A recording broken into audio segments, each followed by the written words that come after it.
Tout d'abord, merci de consacrer un peu de votre temps libre à la lecture de cette vidéo, en préparation à la prochaine journée. Le but de cette séquence démonstrative, que nous avons voulu synthétique, est de vous présenter une utilisation concrète de Google Earth. Celle-ci prévoit des temps de manipulation par le professeur, en classe équipée d'un vidéoprojecteur, et des temps de manipulation autonome de la part des élèves. Dans ce cas, le recours à la classe pupitre s'avérera nécessaire. Je vous propose donc de commencer. Tout d'abord, jetons un coup d'œil sur la gauche de l'interface du logiciel. Vous pouvez le constater, un menu contextuel est proposé, signe que l'outil présente un avantage essentiel, il peut être personnalisé. Un professeur, au préalable, peut ajouter des repères pour une navigation facilitée sur le globe, il peut également ajouter des textes, des images et même des vidéos. Le logiciel peut embarquer la totalité des documents mobilisés dans l'étude de cas, c'est d'ailleurs le choix qui a été opéré ici. Cette leçon initie le chapitre de 6e consacré à « Habiter le littoral ». Étude de cas majeure, envisagée sur 3 heures, elle doit être complétée par une étude de cas mineur d'un littoral balnéaire. Une dernière heure est prévue pour une mise en perspective des différentes activités humaines qui contribuent à renforcer la littoralisation du peuplement.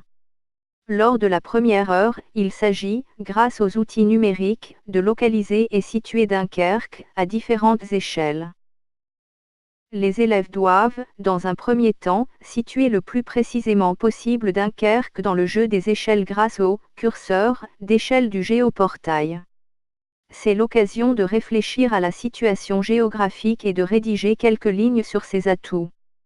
L'enseignant peut alors introduire l'idée que malgré cette situation exceptionnelle, dans le détroit le plus fréquenté du monde, sur un littoral très développé le Northern Range, le port n'existe qu'au prix d'importants travaux d'aménagement car le site est médiocre. Dans un deuxième temps, les élèves visitent le site de la compagnie maritime Marfray qui a des bureaux à Dunkerque. Grâce à une animation flash, les élèves sélectionnent une route maritime concernant Dunkerque parmi celles utilisées par la compagnie Marfray. Cette animation fait rentrer les élèves dans une logique scalaire, avec un planisphère interactif et des zones régionales sur lesquelles on peut zoomer.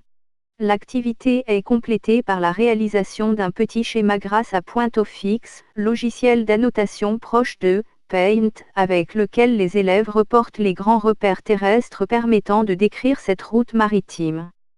Le schéma projette également les élèves dans une première forme d'abstraction. Pour finir cette première heure, le professeur reprend la main et montre aux élèves quelques escales possibles d'un cargo empruntant cette ligne maritime pour montrer l'insertion de Dunkerque dans un cabotage européen, Tilbury au Royaume-Uni, Rotterdam aux Pays-Bas, Dunkerque, Le Havre.